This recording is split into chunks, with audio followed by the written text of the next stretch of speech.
Hey, welcome to a new episode of the Tough Cookies series. Today, I'm going to be meeting with Zara Nanu. Zara is the CEO and founder of a Bristol startup called GapSquare. We're going to talk about how a Bristol startup is tackling the global problem of gender pay gap, why gender pay gap exists, and how we can solve it. I hope you enjoy the show. See you soon. Hi, Zara. Hi. How are you? Yeah, good. For the approximately 6 listeners of this podcast, would you mind presenting yourself? Yeah, so I'm Zara Nanu. I lead a company called GapSquare. The company is based in Bristol, and we've set up the company 4 years ago to specifically look at the gender pay gap. At that time, the World Economic Forum was saying that it will be 217 years before the gender pay gap globally is going to be closed. And the gender pay gap was at about 49% or something like that. And at the same time, the World Economic Forum was talking about how by 2030, most of us will be in self-driving cars, waving people off to Mars or doing a lot of amazing things with technology. And yet when we do that, we would still somehow be 200 years away from achieving pay parity. So at that point, we thought, is there a way in which we can leverage that technology and innovation to look at the gender pay gap and help businesses understand how they can use data to leverage a lot of information about their employees and their talent in order to build more inclusive, more diverse companies and make the most of diversity and inclusion in general. So it's a tech product, is that correct? Yes, it's a tech product. We're developing software as a service, cloud-based, that companies can use anywhere in the world. And we have customers from IDC to London Met Police to Accenture who are using the product to look at their pay, reward and compensation in light of gender and other employee characteristics in order to understand where the gaps are. And most importantly, from our point of view, is get insights about why those gaps are there. Because if you can't understand why the gaps are there and where the root causes are, it's really difficult to then identify where you put your resources and how you make the most of an action plan to drive equality and diversity forward. And how does the software helps finding those gaps? Or is there some sort of consultancy on the back of it?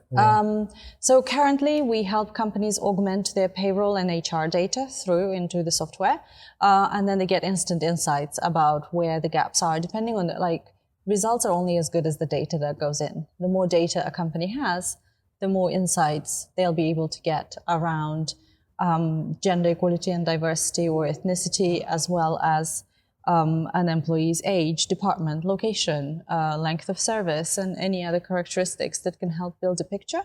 And then we use statistical regression models to help them identify how much of the difference can be explained by this employee characteristics, how much can't be explained, how much is down to geographic location, because someone based in Bristol at a law firm would earn a different wage than someone who works in London at the same firm. And although the gap is there, it can be explained by the fact that one chose to live in Bristol and the other chose to live in London. And how much of this desire from the company perspective, how much of that desire to learn about the gender pay gap is driven by the people at the top or driven by regulations that may exist? So right now we're seeing kind of 3 trends in terms of where the drivers are coming from. One is we have a lot of millennials and Generation X and Z and all the latter letters of the alphabet coming into the workforce, and they're a generation that's really interested in transparency. And they're very much interested in fairness. They want to know that they're being paid fairly compared to a colleague. They also want to make sure that their female colleague earns the same as other peers in the company. And if that's not the case, Glassdoor research indicates that they will leave a job. So it's a generation, it's a new workforce that really wants to make sure that everything's done right. Then the second factor, the second driver is regulation. In the UK, companies with 250 people or more currently have to report on their gender pay gap on an annual basis, and that data goes into a government equalities portal and becomes publicly available. So anyone who's looking for a job or who works for a specific company, let's take a local, like Osborne Clark is one of our customers. If an employee could just go onto the government equalities website and see what the pay gap is. So regulation is driving that in the UK, and the UK is a leading force in regulating this space. But at the same time, we currently have countries like France, Germany, Switzerland, Canada, the US even catching pace with this and bringing in legislative requirements in their respective countries. In addition to the regulation, then there's a need for companies we see a need within companies to understand what their payroll is telling them in general. A lot of companies have grown through acquisitions, through kind of historical changes that have led them to what a current workforce looks like. Many times they use different payroll systems, different HR systems across the organization, which means the data is not really cohesive and it's really difficult to analyze and compare people. So there's a real need for companies to actually try to get to grips with this data. And some research from Gartner from a couple of years ago was showing that companies want to tackle this agenda, but about 3/4 have no idea how and don't know if they're doing it right. Okay, so do you see yourself at some point, or do you think it's a dream to have almost like an open Glassdoor before gentle pay gap? I definitely think we're moving into that space. Definitely the use of Glassdoor is increasing by the minute, and a lot of the jobs are now kind of available on there with people putting their wages on. So companies are catching up with that agenda. I think we are moving into that space. Interestingly enough, we are also moving away from pay per hour and pay for a specific job, that's a 9-to-5 job, into pay per value. So it's looking at how much value a person could bring to the organization or a role could bring to the organization and structuring remuneration and compensation in that way. So there's definitely a shift from more historical, traditional ways to compensate and remunerate people. And rightly so. We're in the 21st century. We're about to send people onto Mars. We should really rethink how we do pay and compensation and remuneration. Automation is putting also a lot of pressure on this because so many jobs are going to be gone. Yeah. And then how do we value the time of the people who are still going to be employed, and what other jobs can we create for the people who are going to lose their jobs to automation? So the pressures are there, and it's actually a unique, interesting time to innovate this space. And tech and data can be key to this, as well as a downfall for it. So it could go either way. And so just before this recording, we were talking together, and there's one question that somehow during these discussions we have to ask, and it kills me to ask this question, is why do we need, obviously, gender pay equality, but gender representation equality in companies? What should be the driving force for that? Yeah, I actually have a very dear friend who's a bit older, and we went together to, I think it was an International Women's Day event or some launch of a report around women in Bristol, and she said, I can't even stay here and listen to this event because I can't believe it that I fought for Equal Pay Act 50 years ago and now we're still here talking about this. So it feels like 50 years have gone by and really very little or no progress has been made. The interesting thing around this agenda is that you still have people saying, oh, is this a myth? You still have people saying, does this need positive discrimination? Will this leave out men? Is this going to leave out other groups? Like, why are we emphasizing this? Should be more a focus on skill or a focus on experience or a focus on fit and cultural fit of someone within the organization. Why are we talking about gender? But there's this really good behavioral economics professor at Harvard, Iris Bonnet, who we've had the pleasure of working with over the past few years. And she actually has a book called Gender Equality by Design. And the entire theory is that nothing's going to shift unless we actually specifically design and embed policies and practices within an organization to change behavior around this. And we've certainly seen, we work with large organizations and we see how this is a myth, this shouldn't be a priority, exists. But we also see how the use of data is helping focus people's minds on this issue as a management issue. So all of a sudden it becomes, this is where the numbers are, this is where I want them to get to, and this is how I'm going to get from point A to point B, and that way it moves beyond the political and beyond the emotional that sometimes surrounds this agenda.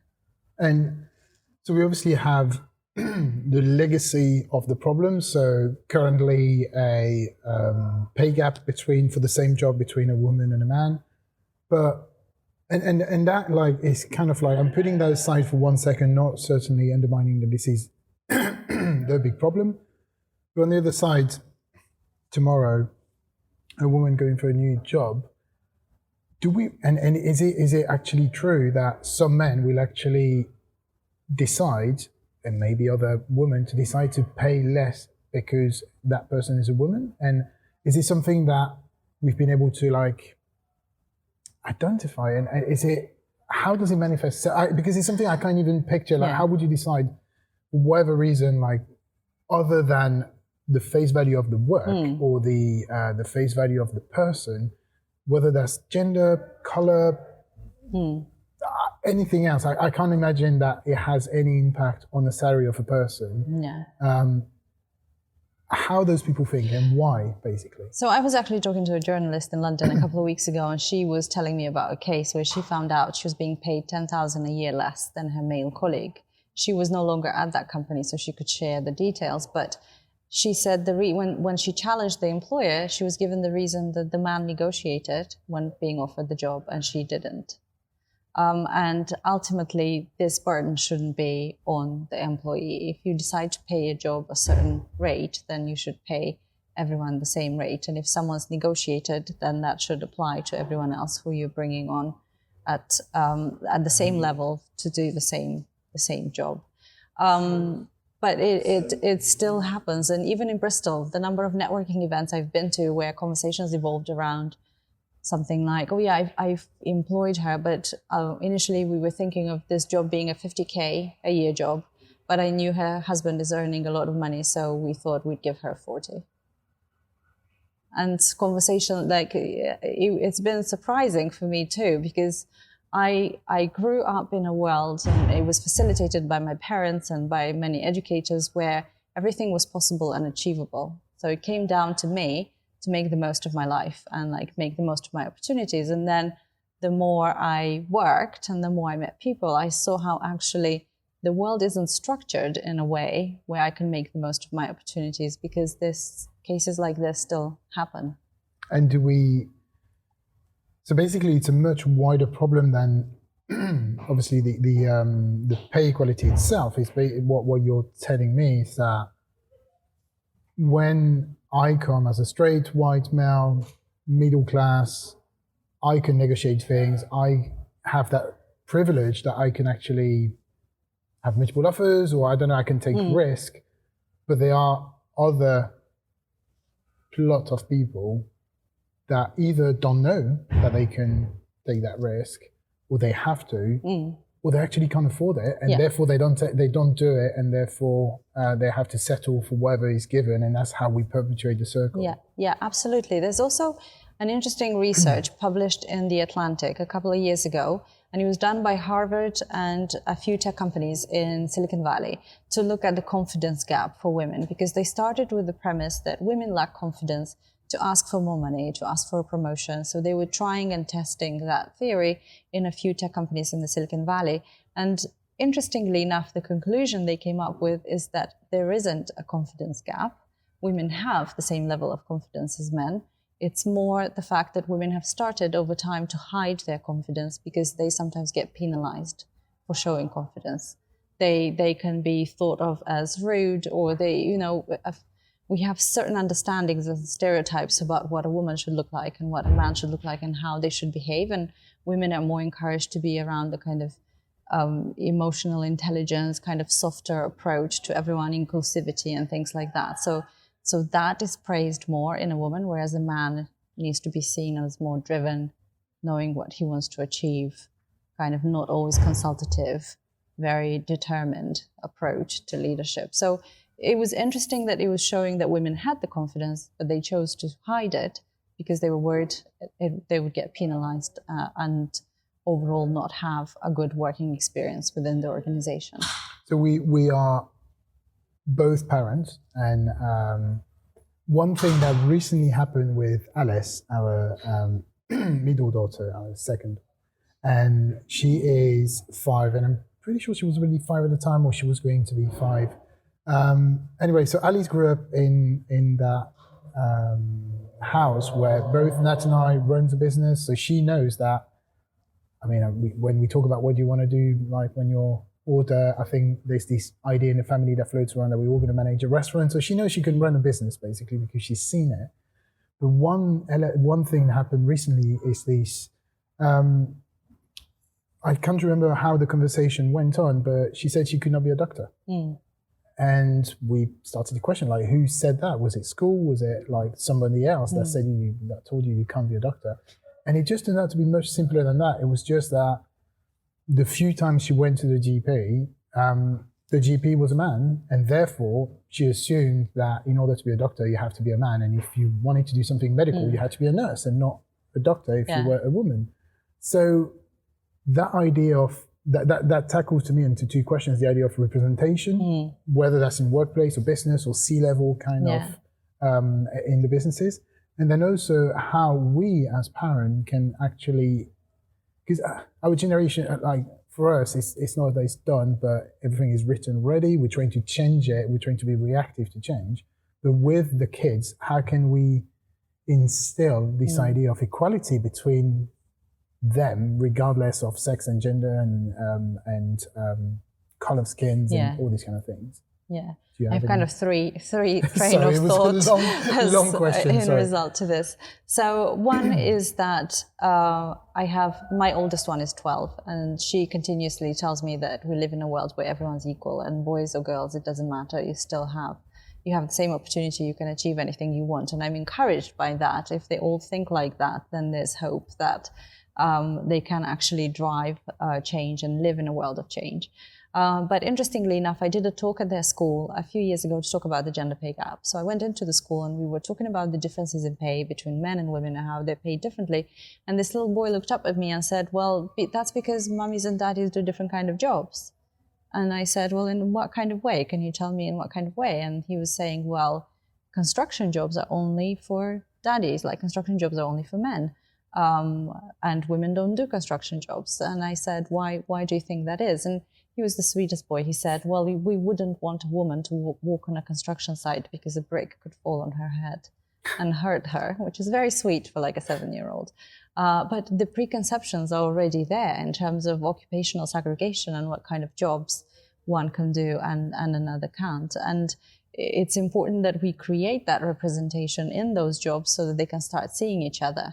And it's equally important that we not only create that representation, but actually highlight it and showcase it and talk about it, especially when it breaks barriers about being into specific job types and occupations. Because ultimately, what you can't see, you can't be, especially at that age. So my thought about that is actually, because the idea about teaching to the kids that we are equal, actually, should we go a little bit further than that and actually say, no, look, there are problems, and technically today we are not equal, and you have to be mindful because you're going to hear about those preconceptions. I had the luxury recently about talking to Timmy and Alice, as Timmy's slightly older, he's 8, and I can't remember again, I think we were listening to the radio and we had to talk about racism, and it's for him something that he's never experienced. And something that he's never seen, whether in his friends, whatever, there's no, for him, everybody's equal. And actually we had to talk to him about what is racism, and also highlight the fact that, or at least that's what I was trying to do, highlight the fact that we should be equal, but technically we're not. And sometimes we have to be slightly more mindful about what's happening over there, because somebody could be in a position where they are hurt, and then we have to actually step up and say, that is not equality. But how do we, is there any way to inflect that? Well, this is where we've seen the challenge over the past 4 years. We talk to companies and they're saying, oh, this issue is too big. This is too big for us to address. If you're looking at a company based in Bristol with 1,000 employees, or a company based in London with 40,000 employees, both of them think that this is too big for them. There's lack of pipeline for women in science, technology, and engineering to start thinking about creating more equal representation within their workplace. The issue is too big because we need government to be involved, we need policy, we need to change society's stereotypes about who does what, we need to address discrimination by gender, by ethnicity. The way the system is currently set up does not work for facilitating inclusivity and diversity. But we do see how actually focusing attention on data and data-driven insights can actually start paving a pathway towards achieving that success, because it moves organizations and it moves people towards working together on achieving a goal. And that goal is very clear. Like, it's not, oh, let's create more diversity, because sometimes what does that mean?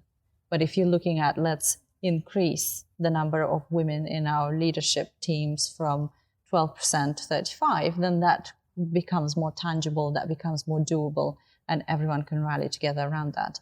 And going back to transparency and trust that I mentioned at the beginning, all of the employees, the entire workforce of the UK understands that there is a gender pay gap. We're now in year 3 of reporting into the government portal, and we know that most companies have a gap. The shock isn't around the fact that there is a gap. Employees understand that it's there. It's more about what the company is doing about this gap and how they're taking their employees on that journey so that they can achieve everything together. Okay. And is it, I mean, if we go back to data, is it a big company problem?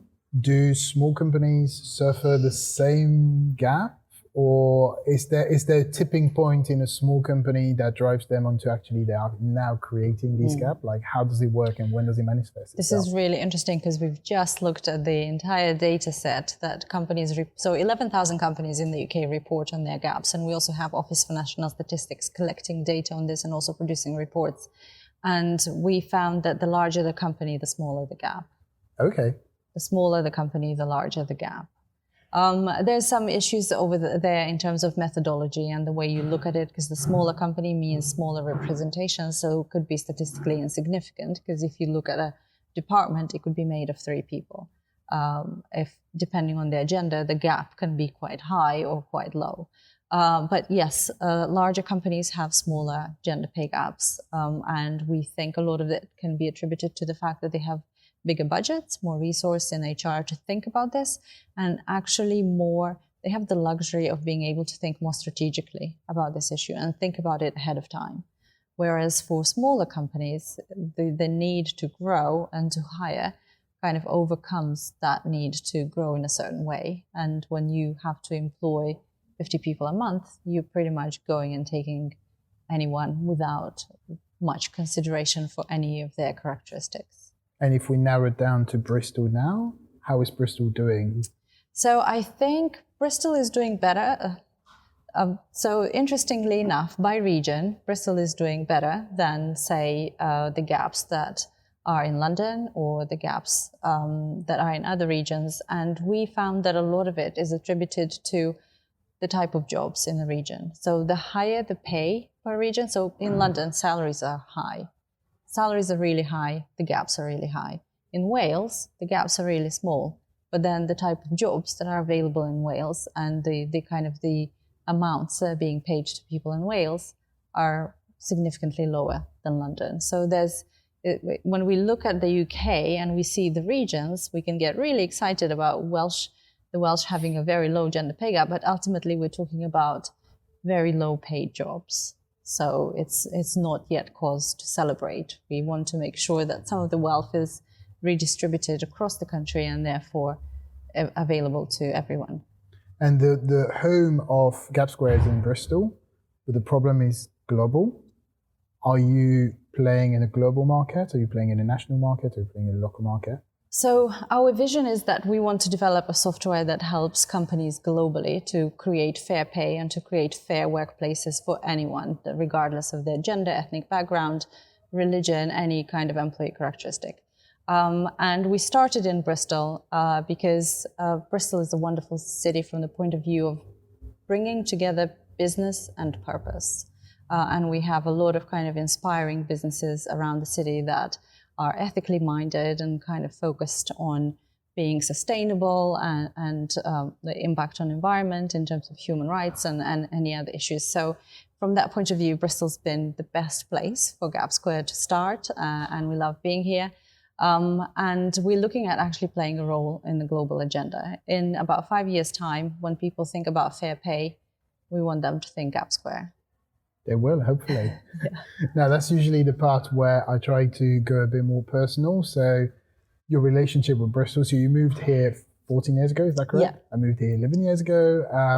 Now, we've both seen the growth and spurs of like Bristol has been changing basically over time. What's your feel about Bristol today compared to where it was like 10, 15 years ago? Well, so when I moved to Bristol, I moved to Bristol from California, where I did my master's in Monterey. And I moved here because I was looking to move to Europe. And someone said, Bristol's just like San Francisco. So I moved to Bristol, unfriended the people who told me that Bristol's just like San Francisco.